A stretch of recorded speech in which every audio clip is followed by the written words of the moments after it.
Welcome back to Seek Your Strength and welcome back to another training vlog of Garth's. We are here trying to become the most horsiest horse fridge I can possibly become.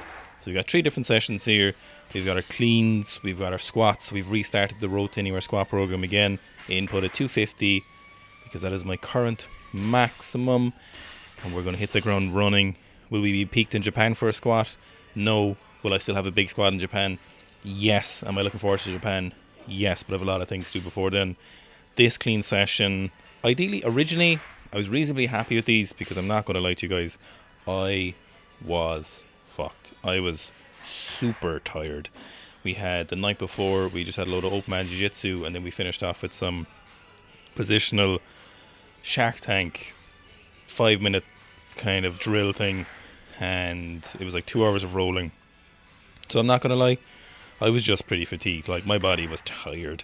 So warming up with these cleans today, it was kind of hit that moderate weight. So just do a lot of sets and reps at kind of 120, 130-ish. If it feels good, go up a little bit more. So we're going for the doubles. Definitely not a day for a heavy clean. Front rack of the gods. Tremarkin would be jealous. I don't care what you guys say. That's a perfect front rack for 70 kilos. I'm 104 kilos, ish. I can't be racking 70 kilos.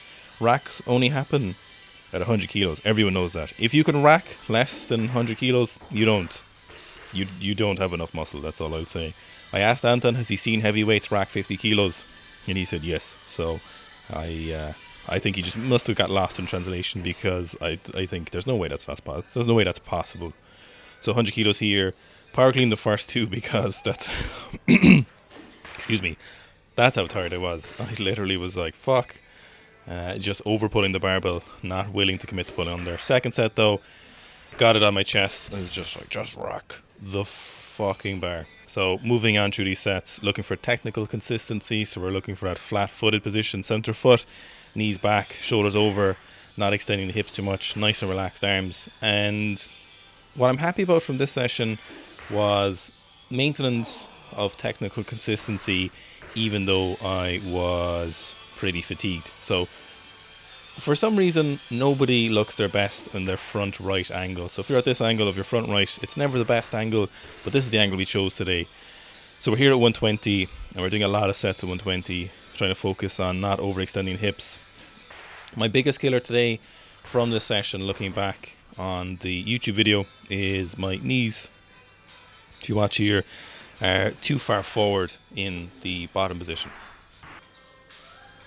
So this is essentially pulling my shoulders behind the barbell too early and a little bit too far behind the barbell in the extension. And so we're ending up with a larger swing of the barbell than is ideal. So ideally what would happen was my shins had been closer to that vertical position, still in the flat-footed position.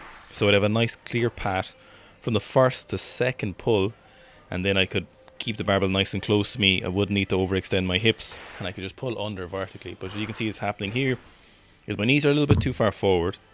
I'm pulling my shoulders back a little bit too early as a result of this. As a result of that, then I'm overextending my hips a little bit too much. And then as a result of that, I'm ending up with this barbell swinging away from me.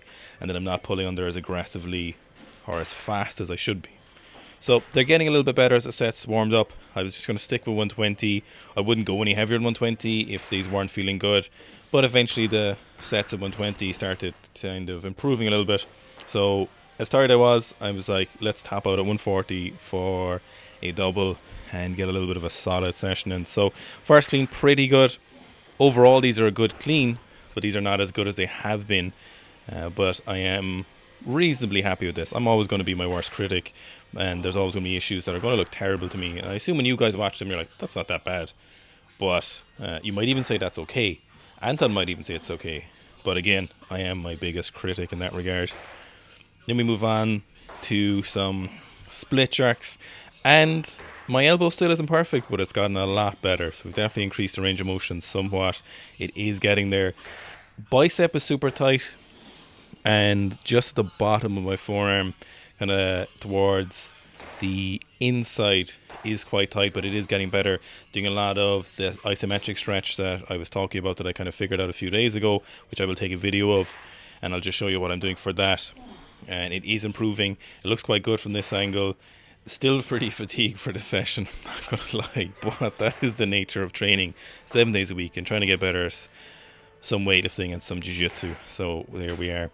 So just working up in reasonable jumps up until 140 kilos, where we spent a lot of time at 140 kilos just working on that dip and drive and a deeper dip, a good overhead position, trying to straighten out that elbow, hitting a good split jerk position, getting the barbell behind my head, a couple of different things, but a lot of it, to be honest, was focusing on just getting some meaningful volume in and getting the kind of work that needs to be done in. And if I felt a little bit better, I was going to go up, but I spent many sets at 140 kilos just wrapping them over, trying to hit a good set, hitting a good set. This is where a lot of that meaningful work is done, where that technical resilience is built in and where that improvements are made. A little bit too much weight on my front foot on some of these, but repetition is where we figure that out, and doing this a lot. I'm enjoying the behind the neck jerks. Over the overhead, I'm happy with how it's improving, but it still needs a lot of work, and I'll tell you this, it's painful. So topping out at 155 for a double. Just going to hit that second rep. I think just put as much speed as possible into this. A little bit off, but the weight went overhead relatively to the most I've hit now, which is 170. It's heavy enough to be meaningful. And then everyone knows what time it is. It's the second day of week 1, so we're moving on to sets of 8, 5 by 8 here. I am a glutton for punishment. The weights feel very good though, so the opportunity just to keep the weights artificially lighter via the program is obviously good for fatigue, and it's obviously good for my hip flexor, which is inflamed a little bit but is getting better from some rehabilitation work. And we're here with just multiple sets of 5. Some of these sets I was playing with pushing my knees out, and I was just like, generally I don't like it for squatting. I don't think it's necessary for most people to push the knees out, but it was something that I was like, look, just a little opportunity to play around with, and it feels okay, but I don't think it's very beneficial because I think it reduces that forward knee travel you get at the bottom of the squat. So some lifters might need it if you squat quite wide. I have quite a normal or quite typical high bar squat for most weightlifters, so I don't really need that knees out position. I don't really suffer from any knee valgus. If I had extreme knee valgus, we might need to look at something, but even in that scenario, pushing knees out isn't really the answer to it. So 5 by 8 at this. Challenging, not really. I was a little bit tired, but once you get that first set over with, and once you feel that first set, you're like, you know what, this is very doable. If the first set is torture, it's like, oh, okay, shit, okay, we've got a lot more sets to do. But once you hit that first set and you know it feels good, it's just a matter of getting it done, chopping away at the sets, and trying to move the barbell as quality as possible, do it as fast as possible. So just moving through these sets of 8, which will pay off massively. What we'll probably go for in Japan is either some kind of rep max, maybe, or maybe a heavy single. We'll see how we're feeling. I'll probably end up being a heavy single, but I'll play it by ear and see how the program's progressing. Obviously the priority is getting the program done and getting heavier sets and reps in, or the meaningful sets and reps in that I'm supposed to be doing. So obviously a lot of volume at the moment for anyone who has run the row 10 hour squat program. So just last set, sitting it out, hitting a pause rep just to prove who's dominant over 170. And then we're moving on to the third day of training with some power cleans, strapping in because I just want to stretch out that rack position a little bit, give my thumbs a break from the barbell, and you can kind of get a bit of an overpull on the power cleans. For this session, I really wanted just to hit 140, and I had a little bit more of an aggressive dynamic start in, but at the same time, with this dynamic start, I was trying to make sure I hit the same positions that I am supposed to be hitting in terms of knee and shoulder angle, in terms of the hip extension, and the type of catch position, so toes forward in the catch position, hips back. So this first set of 120, I was not happy with it. Bar speed is fine and bar height is obviously very fine, but the next set then I was like, I'm going to come back, hit it the toes forward, improve the quality, better set, still use that dynamic start, and I think it moved quite well. I'm quite happy with the shoulder angle and the hip extension and the catch position. So justified in going up from the quality of that set. Hit the 130, and then I was like, right, 140 is on the cards. Just needed to hit that 140. I don't think I've hit it yet in this training block, so just going to move the needle further forward on that 140 kilos. And I think it moved quite well, so definitely a power. Positions are good. So overall, I'm pretty happy with that 140.